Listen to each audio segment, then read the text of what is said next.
તમે જ ફોન કર્યો તો બા? હા, મેં જ કરેલો. શું નામ છે બા તમારું? ઉષાબેન. તો બા હાલમાં શું તકલીફ પડે છે? હાલમાં એ તકલીફ પડે છે કે હું ને મારો છોકરો એકલા રહીએ છીએ અને જમવાની પણ બહુ તકલીફ પડે છે અને દવાની પણ બહુ તકલીફ પડે છે. અવિતર અમારું ગુજરાન છે ને ઘરમાં કંઈ વસ્તુ પણ નથી કે હું બનાવી શકું. મારા દીકરાની જ્યારે દવા નહીં આપું ને ત્યારે મને મારા પણ છે ને ઘરમાંથી મને કાઢી પણ મૂકે છે. તો અત્યારે ઘર કઈ રીતના ચાલે છે બા? બસ આમ જ તમારા જેવા જે આપી જાય તે લઈએ અને પછી ખાઈએ. અત્યારે મારા ઘરમાં કંઈ જ નથી ને બધા ડબલા ખાલી છે. અત્યારે ઘરમાં બિલકુલ રાશન કરિયાણું ના, નથી? કંઈ નથી.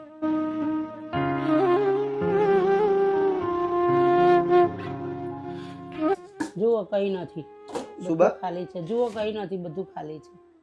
અચ્છા, બધા ડબલા ખાલી છે બા? સૌથી મોટી તો બીમારી એ છે કે મારા દીકરાને જે મારા પારવા પડે ને મને રોતા રોતા કરી મૂકે છે. દવા નહીં પાઉં તો ને બહુ તકલીફ થાય છે પોતાને. મને મારી કંઈ મદદ કરે તો રાહત મળે ને ભગવાન તમને ઘણું બધું આપે. તમે ચિંતા નહીં કરો બા, આજે અમે તમને ચોક્કસથી મદદ કરીશું બા.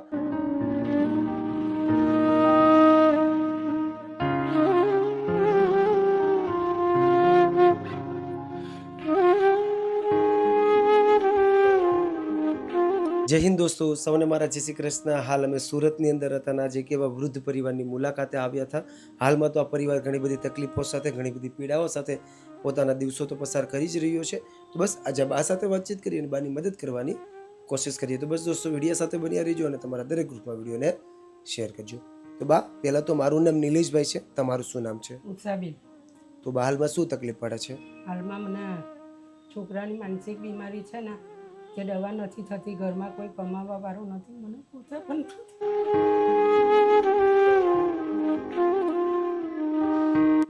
પણ દવાથી કંટાળેલી છું. મારાથી દવા નથી થતી એટલે નરેન્દ્ર મોદીની દવા કરું છું હવે.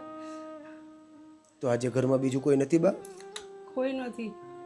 તો ઘર કઈ રીતના ચલાવો છો બા અત્યારે? બસ આમ તેમ જ બધા પાસે માંગીને. અચ્છા, એક તો ટાઈમ બનાવીએ, 2 ટાઈમ ખાઈએ. શું બા એક ટાઈમ? એક ટાઈમ બનાવ, ભરકું છે, મગ રોટલો એવું એક ટાઈમ બનાવ ને પછી ચલવું ને પછી હોય તો ખાઈ લઈએ, નહીં હોય તો કંઈ નહીં. તો તમારા દીકરાને શું તકલીફ છે બા? એને માનસિક બીમારી છે એટલે એ કંઈ કરી નહીં શકે. જ્યાં જાય ને ત્યાંથી એને કરી મૂકે છે. કોઈ રાખતું જ નથી નોકરી પર. એ તો અત્યારે દવા આપે છે ને તો આટલો હીધો છે, નહીં તો મને મારીને કરે, મને અહીંયા બેવવા પણ નહીં દે. છે તમારો દીકરો તમને મારે? એટલે માનસિક બીમારી છે એટલે? હા, આપણે પણ કયા જન્મના કરમ હોય તો ભોગવવા પડે આપણે. તો બા આજે સૌથી વધારે શું તકલીફ પડે છે બા? જમવાની તકલીફ, કોઈ વસ્તુ મળે નહીં ઘરમાં એટલે ખાવાની તકલીફ, દવાની તકલીફ, બધી જ તકલીફ પડે. જે બધી જ જાતની તકલીફ પડે છે તમને? ને ઉંમર છે મારી 67 વર્ષની, મારાથી કંઈ થાય પણ નહીં ને. અને તમારા દીકરાની બા? 36. અને આજે તમે કીધું કે તમારો દીકરો માનસિક પીડા સાથે અત્યારે જીવી રહ્યો છે, તો કેટલા સમયથી આવી સ્થિતિમાં છે બા? 2010 કે 12 એવામાં છે. પછી ત્યારથી માનસિક સ્થિતિ છે આવી?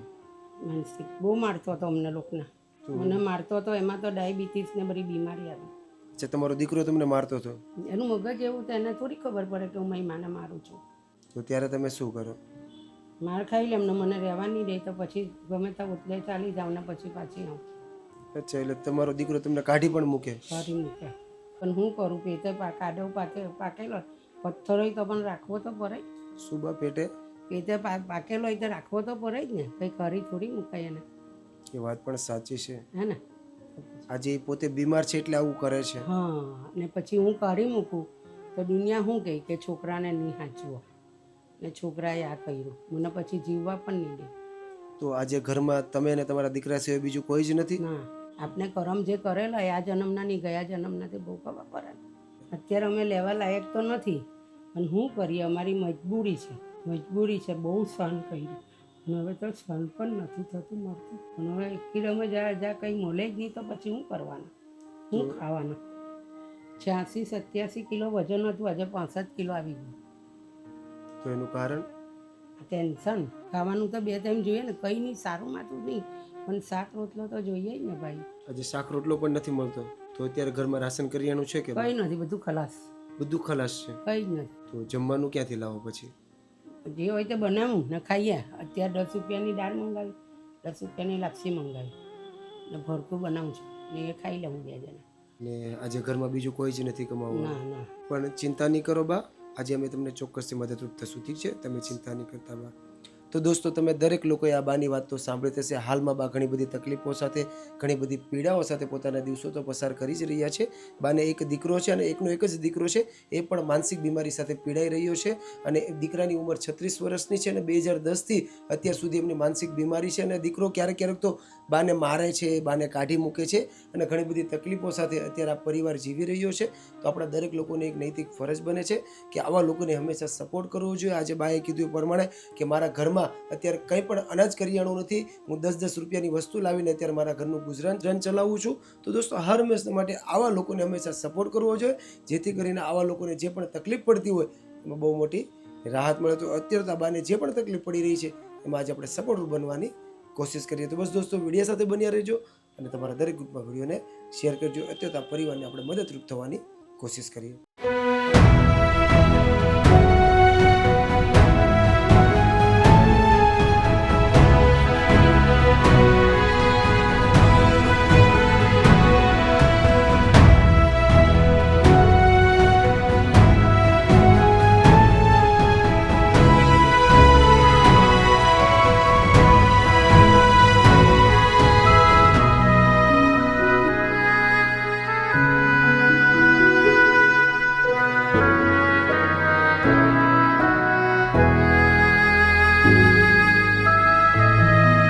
તો દોસ્તો, તમે દરેક લોકો આગળના વિડીયોમાં જોયું થશે કે એક મા પોતાના દીકરાને પાલવવા માટે કેટલો બધો સંઘર્ષ કરતી હતી.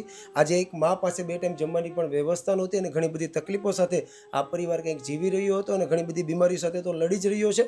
અને સાથે આ બાને દવાઓ પણ બહુ બધી તકલીફો પડી રહી છે અને એમનો પોતાનો એકનો એક દીકરો માનસિક બીમારી સાથે લડી રહ્યો છે. જ્યારે દીકરાને દવા ના મળે ત્યારે દીકરો મારકૂટ કરતો હોય છે અને માને પણ મારતો હોય છે અને માને ઘરમાંથી કાઢી પણ મૂકતો હોય છે. અને મા પાસે 2 ટાઈમ જમવાની પણ વ્યવસ્થા નહોતી. પણ અત્યારે તો આ માને જે પણ જમવામાં તકલીફ પડી રહી હતી, તો આજે બાની રિક્વાયરમેન્ટના હિસાબે બાએ જે પણ રાશન કરિયાણું કીધું હતું એ બધું જ નાનું મોટું રાશન કરિયાણું 1 વર્ષ ચાલે એટલું રાશન કરિયાણું અત્યારે લઈ લીધું છે, જેથી કરીને આવનારા સમયમાં આ બાને જે પણ રાશન કરિયાણામાં તકલીફ પડી રહી હતી એમાં આજથી બહુ મોટી રાહત મળશે. અને દોસ્તો, આજે આપણને સંપૂર્ણ રાશન કરિયાણા માટે જેણે સપોર્ટ કર્યો છે એમનું નામ છે આશુબેન દેસાઈ. આજે એમના ખાસ જન્મદિવસ નિમિત્તે એક જરૂરિયાતમંદ પરિવારને એમના મમ્મી પપ્પા સપોર્ટરૂપ બન્યા છે. અને જો કે હર હંમેશને માટે એના મમ્મી પપ્પા નિરાધાર લોકો માટે અને જરૂરિયાતમંદ લોકો માટે સપોર્ટરૂપ બનતા જ હોય છે. પણ આજે ખાસ એમની દીકરીના જન્મદિવસ નિમિત્તે આજે નીલભાઈ દેસાઈ અને નિધિબેન મહેતાનો પૂરો પરિવાર આ પરિવારને સપોર્ટરૂપ બન્યો છે. તો આજે અમારી પૂરી ટીમ નીલભાઈ દેસાઈ, નિધિબેન મહેતા અને આશુબેન દેસાઈનો દિલથી આભાર વ્યક્ત કરે છે. બસ એમનું જીવન હર હંમેશને માટે સેવાકીય કાર્યમાં એમનું સફળ થાય અને હંમેશને માટે આવી જ રીતના એમની દીકરી પણ બીજા લોકોને સપોર્ટરૂપ બનતી રહે એવી ભગવાનને પ્રાર્થના કરીએ છીએ અને અમારા તરફથી એમના જન્મદિવસની શુભકામનાઓ છે. તો બા, આજે કેવું લાગે છે તમારી રિક્વાયરમેન્ટના હિસાબે તમે જે પણ રાશન કરિયાણું કીધું હતું એ બધું જ રાશન કરિયાણું તો આવી ગયું છે, તો આજે કેવું લાગે છે બા? આજે બહુ સારું લાગે છે ને ભગવાન એને ખૂબ ખૂબ આપે. તો હવે અમારા દિવસ સારા જશે ને જેને આપ્યું છે તેને ભગવાન ખૂબ ખૂબ વધારે આપે. થેન્ક યુ સો મચ બા. અને બા, આજે ખાસ આશુબેન દેસાઈના પૂરા પરિવાર તરફથી તમને આજે સપોર્ટ કરવામાં આવ્યો છે અને આજે ખાસ આશુબેન દેસાઈનો જન્મદિવસ છે અને જન્મદિવસ નિમિત્તે તમને આ સંપૂર્ણ મદદ કરવામાં આવી છે. તો આજે એમના આશુબેન દેસાઈ અને આશુબેન દેસાઈના પૂરા પરિવારને તમે કંઈ કહેવા માંગતા હોય તો બા? આશુબેન દેસાઈના પરિવારને એ કહેવા માંગીએ કે ભગવાન એને ઘણું બધું આપે ને happy birthday. Thank you so much બા. ખુશ છો ને આજે? કેવું લાગે છે ખૂબ આજે? સારું લાગે છે આજે. તમને ભગવાન ખુશ રાખે અને અમને અમે એવું વિચારેલું પણ નહીં કે અમને આવી મોટી મદદ મળશે ને બેન અમને મદદ કરશે. ભગવાન એને ઘણું બધું આપે ને એનું આયુષ પણ લાંબુ કરે. થેન્ક યુ સો મચ બા. ખુશ છો ને આજે? હા હવે રાહત મળશે ને? હા. થેન્ક યુ સો મચ બા. તો thank you so much Ashuben Desai. આજે તમારા જન્મદિવસ નિમિત્તે તમે એક એવા જરૂરિયાતમંદ પરિવારના ચહેરા ઉપર સ્માઇલ લાવી છે કે આ પરિવારને આવનારા સમયમાં બહુ મોટી રાહત મળશે. તો આજે અમારી પૂરી ટીમ આશુબેન દેસાઈ અને એમના પૂરા પરિવારનો દિલથી આભાર વ્યક્ત કરે છે. તમે જ્યાં પણ હો ત્યાં ભગવાન તમને તન મન ધનથી તંદુરસ્ત રાખે. બસ તમારું આવનારું વર્ષ તન મન ધનથી તંદુરસ્ત રહે અને બસ હર હંમેશને માટે તમે અને તમારો પૂરો પરિવાર આવા જરૂરિયાતમંદ પરિવારના ચહેરા ઉપર સ્માઇલ લાવતો રહે એવી ભગવાનને અમે પ્રાર્થના કરીએ છીએ. આજે અમારી પૂરી ટીમ ફરીથી તમારો દિલથી આભાર વ્યક્ત કરે છે. Thank you so much નીલભાઈ Desai, નિધિબેન Mehta અને આશુબેન દેસાઈ. આજે અમારી પૂરી ટીમ ફરીથી તમારો દિલથી આભાર વ્યક્ત કરે છે. ભગવાન તમને ખુશ રાખે ને તમને ઘણું બધું આપે ને તમે આવી તાર બધાની મદદ કરતા રહો એવી મારી પ્રાર્થના છે. થેન્ક યુ સો મચ બા. Thank you so much. હવે રાહત મળશે ને બા? હા. કંઈ વાંધો નહીં બા, સારું, ચાલો અમે રજા લઈએ છીએ. હા. અમને અને અમારી પૂરી ટીમને એવા આશીર્વાદ આપજો કે અમે તમારી જેવા વધારે લોકો સુધી પહોંચી શકીએ અને વધારે લોકોની મદદ કરી શકીએ બા. મને તમને આશીર્વાદ છે કે તમે વધારે આપી શકો અને બધાને પહોંચીને મદદ કરી શકો. Thank you so much.